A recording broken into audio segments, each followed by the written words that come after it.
Hola, buenos días, buenas tardes. En esta ocasión seguiré con los cuentos de Junji Ito, las reflexiones y comentarios sobre esta colección de cuentos de terror eh, del escritor o mangaka Junji Ito.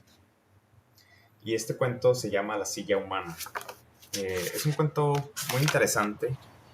Es un cuento que me ha resultado difícil de analizar porque me parece que mucho de lo rico de este cuento se encuentra más que nada en el contexto histórico. Y me ha llevado tiempo estudiar un poco, no a profundidad, pero sí estudiar un poco este contexto histórico del Japón. Eh, el cuento podríamos ubicarlo en... Es una etapa de transición entre el Japón feudal, aquel Japón que estaba dividido en shogunatos, ¿no? Que eran como diferentes imperios, diferentes reinos. Y por otro lado, el Japón unificado, Japón imperial, que de hecho es llamado la era Taisho, justo por este emperador Taisho, eh, quien era de alguna forma, eh, pues era el emperador de todo el Japón. Pero no solo eso, sino también había recibido Japón muchísima influencia de los países occidentales, muchísimas presiones también, sobre todo porque me parece que es el Reino Unido y Estados Unidos, si no me equivoco, quienes empiezan a hacer relaciones comerciales, tratados comerciales con los shogunatos, lo cual acarrea problemas porque muchos de ellos los hacen en condiciones pues muy malas para ellos, para Japón, para esos shogunatos de aquel entonces. Entonces, pues recibe mucha influencia, mucha presión sobre Japón. Y esto resulta en que Japón, pues cuando se construye en imperio, eh, pues tiene eh, muchos de los cambios que se producen en Japón, pues tienen que ver, son muy similares a los de Occidente o lo que estaba ocurriendo en Occidente.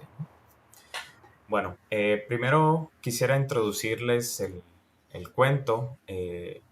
La obra original del cuento, de hecho, no es de Junji Ito, sino es de otro autor que se llama Edogawa Rampo, o más bien se hacía llamar, escribía con su seudónimo sus cuentos, Edogawa Rampo, pero en realidad su nombre era Taro Hirai, que es uno de los, considerado de los pioneros escritores de literatura policíaca y misterio en Japón. Él tuvo mucha influencia, un fanático de Sir Arthur Conan Doyle, que son los libros de Sherlock Holmes, y de Edgar Allan Poe, ¿no? De hecho, el seudónimo Edogawa Rampo se asemeja o es como un juego de palabras con el escritor Edgar Allan Poe, ¿no? Edogawa Rampo, Edgar Allan Poe.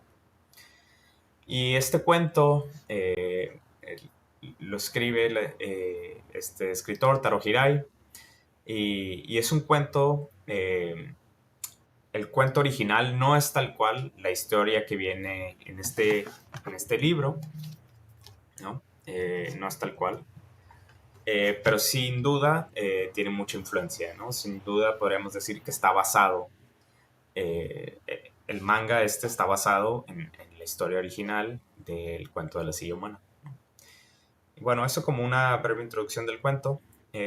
La silla humana pues trata de una silla que está poseída, ¿no? De alguna forma poseída por el deseo humano. La obra comienza con una... Necesito un poco platicarles sobre la obra porque si no, no van a entender cómo, de qué va. Pero trata sobre una mujer joven, al parecer una escritora, periodista de Tokio, que en uno de sus viajes, al hacer reportajes de los pueblos, se topa con una mueblería, ¿no? Con un lugar, una carpintería, un lugar donde hacen muebles. Entra ella y es recibida por un joven, ¿no? Entonces ella pues empieza a preguntar que pues ella necesita encontrar una silla, ¿no? Porque como se la pasa trabajando todo el tiempo, escribiendo, pues necesita una silla confortable, ¿no? Una silla que se ajusta a sus necesidades. Entonces el carpintero, pues, le empieza a mostrar algunas, pero le dice, bueno, pues para sillas hay unas que hasta te pueden cambiar la vida, ¿no? Y ahí es donde nos adentra el cuento un poco como a la, a la vibra de este cuento, ¿no? Eh, y le dice, bueno, pues ¿por qué por qué dices eso? Y entonces le muestra una silla, pues realmente trata de dar el sentido de espeluznante, ¿no? Pero en sí es una silla, pues, eh, común, podría decir, una silla bastante confortable, ¿no? Que es esta silla que está acá, como pueden ver. Eh, es una silla occidental, una silla que podríamos decir que es lujosa hasta cierto punto, ¿no? Eh, y esto le muestra esta silla para empezar a contarle una de las historias de esta silla, ¿no? Y le dice que esta silla pertenecía o está relacionada a una silla muy famosa, que es la silla de la escritora Yoshiko Togawa, que es la esposa de un funcionario de asuntos exteriores o ministro de asuntos exteriores. Y entonces comienza diciendo que, pues bueno, existía esta pareja, estos dos esposos, ¿no? Que pues llevan una vida de élite, una vida de lujos, ¿no? Ella era una persona muy hermosa, una mujer muy hermosa, que tenía una fascinación por la literatura, ¿no? Era una amateur de la literatura y ella constantemente recibía cartas de admiradores, ¿no? No solo admiradores de su belleza, sino también admiradores de sus escritos, ¿no? O gente que le pedía que necesitaba que le checara sus textos, cuentos que estaban escribiendo, novelas o algo parecido, ¿no? Entonces un día esta escritora, Yoshiko, recibe un manuscrito, ¿no?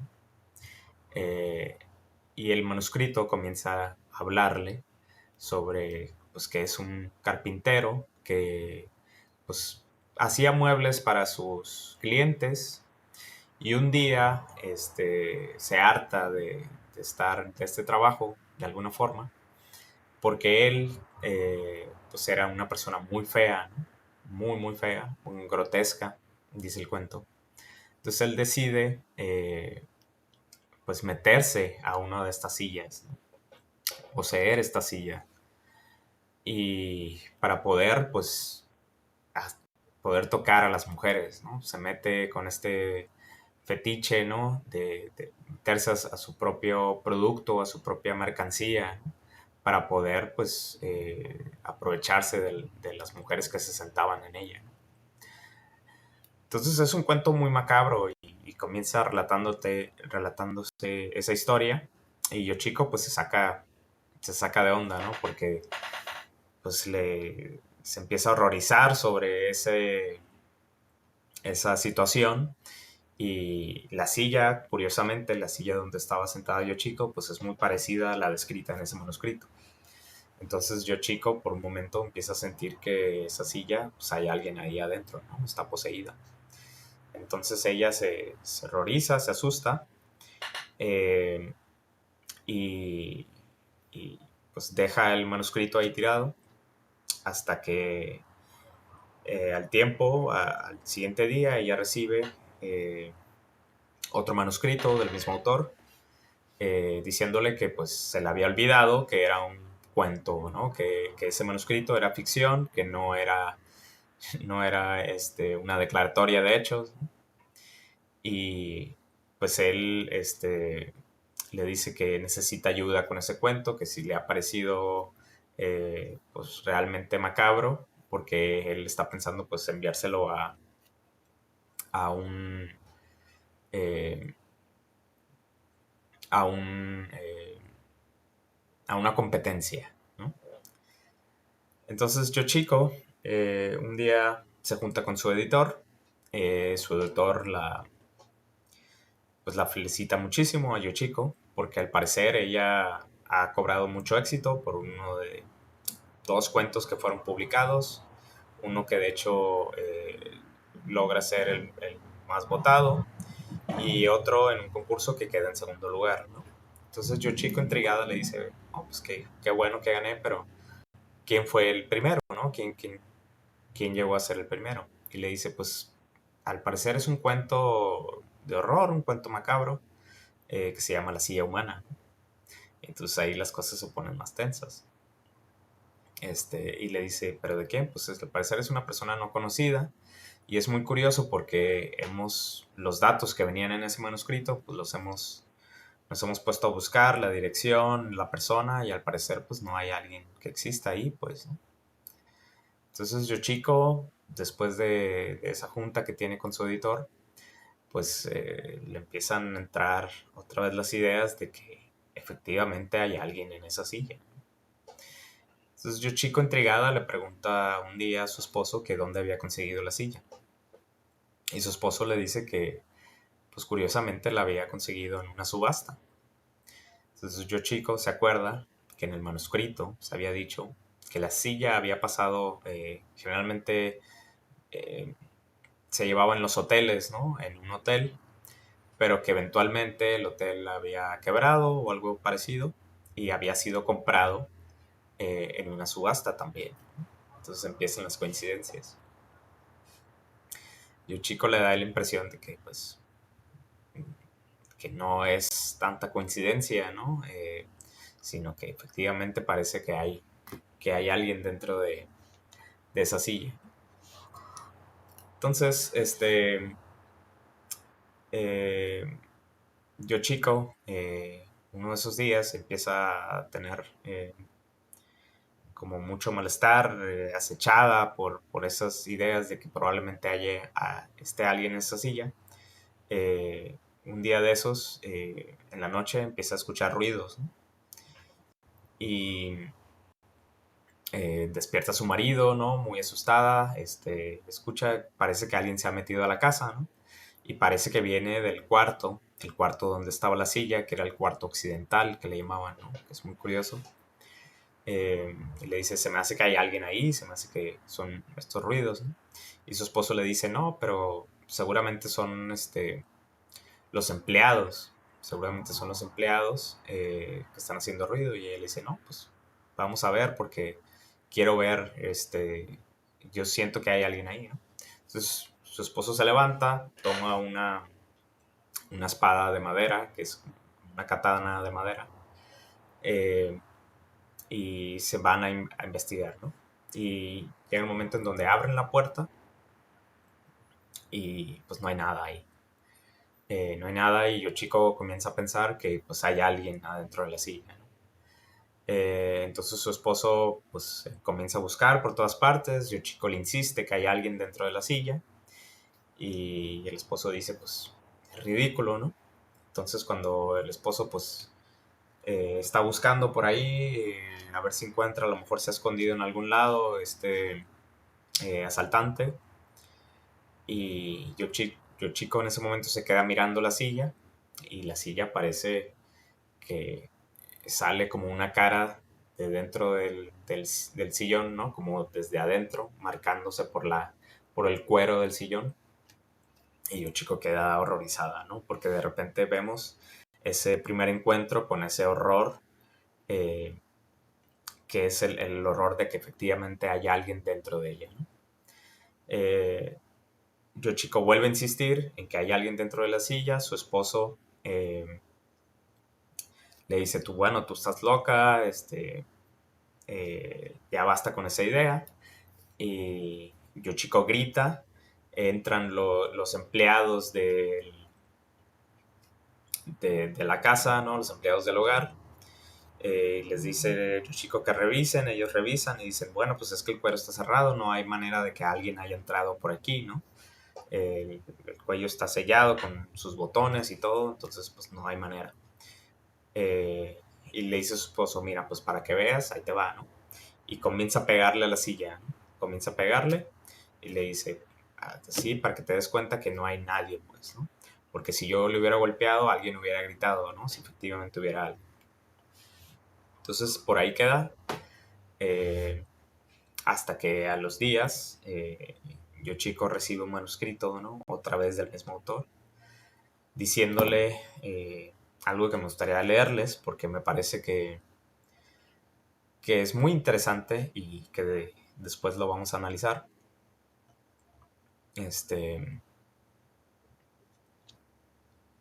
Entonces comienza diciéndole así.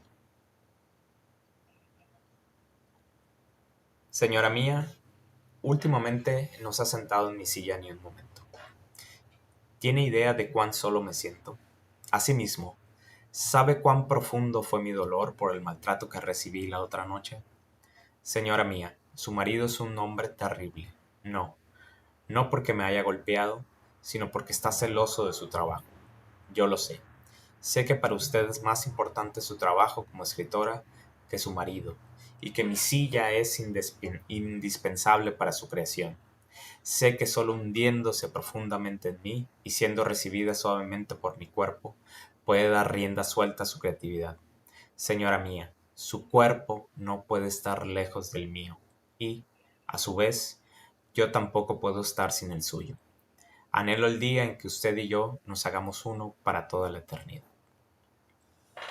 Yoshiko con estas declaraciones, pues queda profundamente horrorizada, eh, porque es una evidencia de que efectivamente hay alguien dentro de la silla, ¿no? O que alguien está jugando con su mente totalmente. Pero ella, más que horrorizada, se enoja muchísimo porque en este texto lo que nos dice es que Yoshiko no es nada sin la silla, ¿no? Como escritora, ella no puede escribir sin esa silla y que se necesitan tanto uno como del otro. La silla le dice, yo soy indispensable para tu creación. Entonces Yoshiko le hierve la sangre, se enoja muchísimo y ella como que se enfoca en demostrar que eso no es verdad, ¿no? Que ella no necesita la silla para poder dedicarse a la escritura, a esa pasión que ella tiene. Entonces un día que su esposo se había ido de viaje, porque para esto su esposo le había prohibido a ella que ella se pusiera a escribir o se pusiera pues más que nada a escribir, ¿no? A escribir mientras él estaba ahí con ella, ¿no? Porque para él, pues la exigencia del esposo, ¿no? Viene a ser caracterizada por esta figura, pues muy machista, ¿no?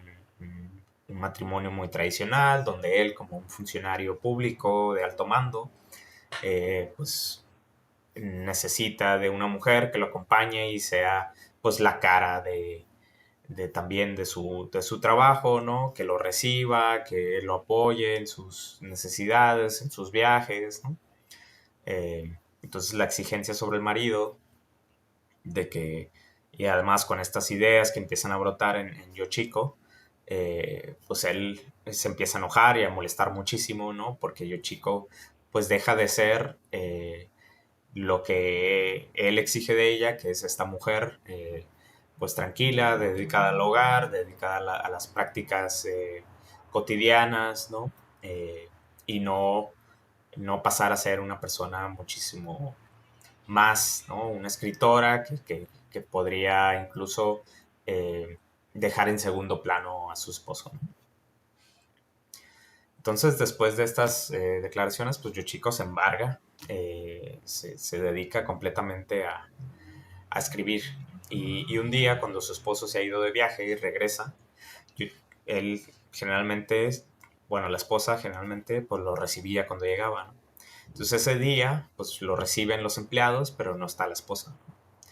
Entonces el señor se enfada muchísimo y empieza a buscar a Yoshiko por todos lados hasta que finalmente la encuentra en un cuarto. curiosamente el cuarto es un cuarto pues tradicional japonés, ¿no? Eh, con el piso de tatami, ¿no? Yoshiko no está sentada en una silla per se, sino está sentada en un cojín, ¿no? Al ras del suelo, ¿no? Con las rodillas dobladas. Y está ella enfocada escribiendo, ¿no? Entonces el esposo la empieza a maltratar, le dice que por qué no la ha recibido. Y Yoshiko se empieza a sentir culpa, se siente mal, va detrás de él, esposo, perdóname, no me di cuenta, se me ha pasado el tiempo, ¿no? Escribiendo y resulta que esto pasó. El esposo muy enfadado se va al cuarto occidental, se sienta en esta silla, la ignora completamente con frunciendo el ceño, completamente enojado, pues, ¿no? Iracundo, y de repente se queda en silencio y el señor cae de la silla y empieza a marcar una mancha de sangre en su espalda, ¿no? Yoshiko en ese momento trata de ayudar al esposo, pero se da cuenta de la mancha de sangre y voltea a ver a la silla, y la silla sale un cuchillo de ella. Entonces Yoshiko pega el grito, se escucha por toda la casa, los empleados llegan a auxiliar. Parece que alguien ha asesinado al funcionario, pues, ¿no? Se empieza a pasar la voz, llaman a la policía, llega la policía, comienzan a investigar, a ver, Yoshiko está tirada en el suelo, gritando, llorando, pues, ¿no? Y diciendo que hay alguien adentro de la silla, ¿no? Entonces los policías, pues, agarran un cuchillo, rompen el cuero detrás de la silla, abren y se encuentran con una escena de terror, ¿no? Pero esa escena no es la esperada, no es una persona que efectivamente está ahí, pero encuentran un hueco, ¿no? El hueco donde efectivamente parece ser que había alguien metido ahí, parece ser que alguien estuvo ahí por muchos días, ¿no? Porque se encuentran latas de comida abierta, ¿no? Basura por todos lados, una bolsa donde parece ser que ahí estaban sus desechos, ¿no? Corporales, el excremento, yo qué sé. Entonces una escena muy perturbante. Total, que después de eso, pues a final de cuentas Yoshiko tenía razón. El esposo muere, eh, Yoshiko queda devastada, pero hay unos comentarios ahí en el cuento que los medios no le creen a Yoshiko, ¿no? A pesar de que la policía se dio cuenta de esto, no le creen porque para ellos había sido todo un complot de Yoshiko. Parece ser que para ellos ella había contratado a alguien para que se metiera ahí. Entonces esto es, Yoshiko queda más devastada y a final de cuentas la gente piensa que Yoshiko sigue siendo la culpable. A final de cuentas desaparece. Entonces la historia regresa al comienzo donde está la mujer esta que buscaba la silla y el, el hombre que le cuenta toda esta historia le dice, quiero que veas que esta silla también tiene relación, pero no es tal cual la silla de la escritora, ¿no? Porque esa silla la había confiscado la policía. Eh, y entonces este muchacho la abre y adentro de ella es una silla igual, ¿no? Parecida, con este hueco, pero dentro de ella está Yoshiko y este hombre grotesco, ¿no? La mujer esta también queda horrorizada, huye del lugar, pero la silla continúa acechándola. Al parecer el carpintero descubre quién era y dónde vivía y le manda esa silla, ¿no? Y la historia pues termina así como ese horror del que no te puedes deshacer, ¿no? De ese horror que estás echando completamente, ¿no? Y es muy curioso que el personaje al que acecha pues sea una mujer, ¿no? Y sea una mujer en este conflicto, ¿no? En esta pugna entre dos, eh, dos espacios, dos tirones, ¿no? Una tensión completamente, ¿no? Porque por un lado es Yoshiko, la mujer escritora, y por otro lado Yoshiko, la esposa del funcionario de asuntos exteriores, ¿no? Entonces quisiera analizar esta obra, en los comentarios que yo creo que van a ser breves. Por un lado, se me hace muy interesante el contexto histórico, ¿no? Y la relación con la silla y los cuartos, ¿no? Como había dicho, pues esta historia está ubicada en la era Taisho, que es una historia de transición. Es muy curioso también lo que está pasando alrededor del mundo en esta época, que está ubicada en la era Taisho. Se considera que es alrededor del entre 1912 y 1926, que es cuando gobernó este emperador. Eh, Y de hecho es también donde pues el liberalismo clásico, con sus ideas democráticas, y su revolución industrial, pues comienzan a fraguarse por las costumbres y organización del Japón feudal. Son tiempos de cambios donde, por ejemplo, está el estallido de la Primera Guerra Mundial, la Revolución de Octubre, eh, liderada por los bolcheviques, donde converge también el advenimiento del sufragio de las mujeres, ¿no? Que comienza ya a instituirse alrededor de todo Occidente. Entonces, pues estos acontecimientos podemos decir que marcan la coyuntura histórica por la que atraviesa el cuento, ¿no? Y me parece que en ese sentido, el horror tiene que ver también con eso, que empieza a penetrar por la cultura japonesa, ¿no? Que es lo exterior, ¿no? Lo extraño, lo que viene de afuera, ¿no? Cómo comienza a invadir o comienza a introducirse al interior, ¿no? Por un lado tenemos también, es curioso cómo, pues Yoshiko, sí, una mujer, tradicional por un lado, pero también con una fascinación por la escritura, por la literatura, por la escritura occidental, este, y su esposo, ¿no? Que no por nada, pues es el asunto perdón, es el funcionario de asuntos exteriores, ¿no? De las relaciones políticas, relaciones internacionales, eh, y están estos dos personajes completamente en pugna, ¿no? Ella que busca ser, escritora, ¿no? Más que la esposa del funcionario, pero que su deseo de alguna forma se ve castrado por las exigencias de su marido, que son la que es ser una esposa, ser, la esposa del funcionario dedicada a las tareas cotidianas, dedicadas a las tareas que una esposa de un funcionario tiene que hacer, ¿no? Que es poner una cara bonita, acompañarla a los eventos, ¿no? Y no opacarlo, claro, ¿no? Entonces, pues esta es digamos, la tensión del cuento. No es solo que hay un extraño, ¿no? Podemos entender de cierta forma que no es el extraño que viene a introducirse solamente a esta relación, ¿no? A ser un- a meterse en medio de ellos dos, sino que de alguna forma es el deseo de Yoshiko, ¿no? El deseo de Yoshiko por ser algo más que, que una esposa de un funcionario solamente, ¿no? Podemos entender que incluso el asesinato, ¿no? De esta persona, por el funcionario, eh, el asesinato del funcionario por esta persona que está metida en la silla, eh, pues tiene que ver justamente con el deseo de Yoshiko, ¿no?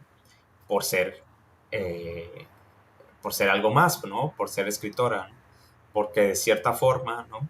Es, podemos entenderlo como una figura metafórica, ¿no? Donde la silla, viene a jugar de, el papel del deseo, de alguna forma sometido de Yoshiko por liberarse de esas ataduras, que le exigen, ¿no? De esa tradición, de esas costumbres que le exigen, pues eh, ser estar encerrada en una figura que ella no quiere ser, pues, ¿no? Entonces, pues no por nada también tiene que ver con ese contexto histórico. Entonces, está por ese lado una confrontación eh, no solo personal, sino también ideológica y cultural, ¿no? Eh, por otro lado, pues podemos decir, entender que también esa silla viene a formar como esa figura metafórica del ser extraño, de estar por fuera, pues, ¿no? Y por otro lado, pues está la relación de los personajes, como ya había dicho, Yoshiko, la escritora, pero me parece interesante porque analizaba que eh, pues no es menor que él sea el funcionario de relaciones exteriores, ¿no? Y en ese sentido me preguntaba, ¿cuál es el exterior que amenaza con introducirse? ¿No es acaso, pienso, el horror del cuento, ¿no? El síntoma de este miedo donde lo interior pasa a sentirse como no familiar? Es decir, pensemos en el concepto de Freud del Heimlich, ¿no? Que tiene que ver con esto que no es familiar, ¿no? Esto donde lo familiar, lo que consideramos cotidiano, pues, ¿no? Empieza a parecernos como extraño, ¿no? Empieza a parecernos como algo raro, como algo que en nuestras categorías pues no debería de existir, pero sin embargo existe, ¿no? Y ese es el horror que atraviesan los personajes, ¿no? Y no solo esa persona que se ha metido, sino es eso que ese objeto cotidiano que de alguna forma termina siendo poseído por ese deseo humano, pues, ¿no? Por esa perversión humana.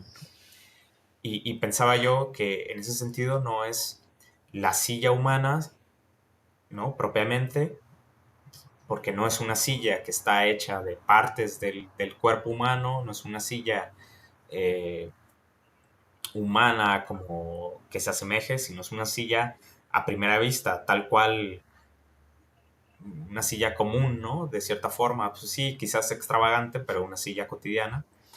Pero la diferencia está en que es una silla que tiene un deseo, ¿no? En ese sentido, es la silla que cobra vida, ¿no? Es lo inanimado animándose, pues, ¿no? Eh, Hay un texto muy interesante de Mark Fisher, que Mark Fisher analiza un poco la película de Toy Story, donde es muy curioso cómo en la película de Toy Story los juguetes, ¿no? Los juguetes cobran vida cuando no están las personas, ¿no? Pero cuando están las personas, digo, obviamente tiene mucho que ver con la historia, pero pensemos un poco más allá de eso, donde los juguetes cuando están con las personas eh, en su cotidianidad, en el sentido de que cuando se está haciendo efecto para lo cual los juguetes fueron usados, pues los juguetes eh, pues dejan de tener vida, ¿no? Se vuelven completamente inertes. Pero cuando no, los juguetes no tienen vida, ¿no? Y es muy curioso dentro de esta película, de Toy Story, de todas estas películas, donde el deseo de los juguetes es por no ser olvidados. El deseo de los juguetes es porque jueguen con ellos, pues, ¿no? Es el deseo de ser el goce de los humanos, ¿no? De ser el goce de los niños, ¿no? Porque sin eso, para ellos no tiene sentido la vida, pues, ¿no? Es no dejarlos, pues, ¿no? Una relación de alguna forma codependiente, ¿no? Como lo podemos ver también en este cuento de horror, ¿no? Donde la silla le dice, tú me necesitas tanto como yo te necesito a ti. Es decir, tu deseo creativo de alguna forma emana de este deseo de liberación, de este deseo de ser algo más, pues, ¿no? Y sin mí, sin este deseo de liberarte de esas ataduras, no puedes ser quien tú quieres ser, ¿no? Tanto yo, que me beneficio de ti, de la silla, ¿no? Si la silla cobrara vida y nos dijera, yo, de alguna forma, tanto tú me utilizas como yo te utilizo a ti, ¿no? Y de alguna forma nos necesitamos, ¿no? Es lo que resulta de este cuento, ¿no? Entonces, en ese sentido, eh, tenemos por un lado tanto la, lo que es como hemos visto en otros cuentos, que es el horror que ellos viven, no solamente lo que les pasa a estos personajes, sino un horror profundo, un horror interno, donde el horror de que Yoshiko desea profundamente, inconscientemente, podríamos decir, la muerte de su esposo, no como su esposo tal cual, sino la figura del esposo, ¿no? Porque implica el liberarse de esas ataduras como mujer, ¿no? El ir más allá de esas exigencias de la sociedad, de la cultura, de las leyes, pues, ¿no? De la política, implica la muerte del hombre, ¿no? La muerte de este hombre que me está oprimiendo, de este hombre que me está castrando, ¿no? Castrando mi deseo, y que mi deseo cuando, cuando la pulsión, ¿no? Cuando sale a flote, eh, pues sale con esto, ¿no? O sea, pues sí, es el horror, pues, ¿no? El horror de darse cuenta que en el fondo lo que quiere es la muerte del esposo, ¿no? Y cuando se lleva a cabo, pues es la idea que la acecha todo el tiempo, pues, ¿no? Eh, Eso por un lado. Y por otro lado, y por último, porque no quisiera extenderme demasiado, pero es una figura que quizás requiera su propio video, pero es la del hombre grotesco introduciéndose en la silla, ¿no? Pensaba yo de cierta forma me acordaba mucho el análisis que Marx hace sobre la, el fetiche de la mercancía, y pensaba yo en este cuento, pues es la mercancía fetichista, ¿no? Más que este fetiche por las mercancías que quizás podríamos analizar, que junto con esta transición del Japón tradicional a las nuevas formas occidentales de cultura, tradiciones, de ideas liberales que vienen también con el capitalismo y con las formas de extracción, con las formas con las mercancías, con el intercambio, pues, ¿no? Entonces, de alguna forma que este hombre, ¿no? Decida hacerse mercancía, decida hacerse, poseer la silla, ¿no? Eh, pues tenemos es ese devenir del ser hombre a hacerse silla, es decir, del, del, de que ya la mercancía, ya las personas, las relaciones personales, no son a través de las personas, sino a través de lo que producen, a través de la mercancía. Y en ese sentido, la mercancía, es decir, la exigencia del capitalismo por, por la producción y por el constante el estar haciendo algo, es una exigencia por, por, por producir, o sea, por el producto mismo, pues, ¿no? Porque lo que nos importa no son las personas ya, sino lo que ellas generan, lo que ellas pueden generar, lo que ellas producen, lo que la mercancía. Por eso también con las redes sociales lo que tenemos es que no solo el producto, es decir, no es Facebook, ¿no? Sino que tú mismo, al hacerte un perfil, te conviertes en el producto, ¿no? Te conviertes en esa mercancía, ¿no? Que está haciendo. Y ya nuestras relaciones, ya no, digamos, sí, pues son nuestras relaciones personales, el valor que les damos ya no está en lo que somos en sí por personas, sino aquellas personas que somos en las redes sociales, ¿no? El valor que podemos tener en las redes sociales, de alguna forma, está ligado también al valor personal y al valor que podemos tener en la sociedad. Eh, pero esto, pues, es algo, habría que estudiar mucho el texto, el pasaje sobre sobre las mercancías fetichistas, o más bien el fetiche de las mercancías en el capitalismo, pero me parece que hay bastante de dónde agarrar con este cuento, sobre todo con eso que hace este hombre. Eh, y en eso, por eso me parece un cuento. Y creo que hasta ahí lo dejaré por el día de hoy. Ya se oscureció, espero que se vea un poquito en este video. Y les agradezco por escucharme, como siempre.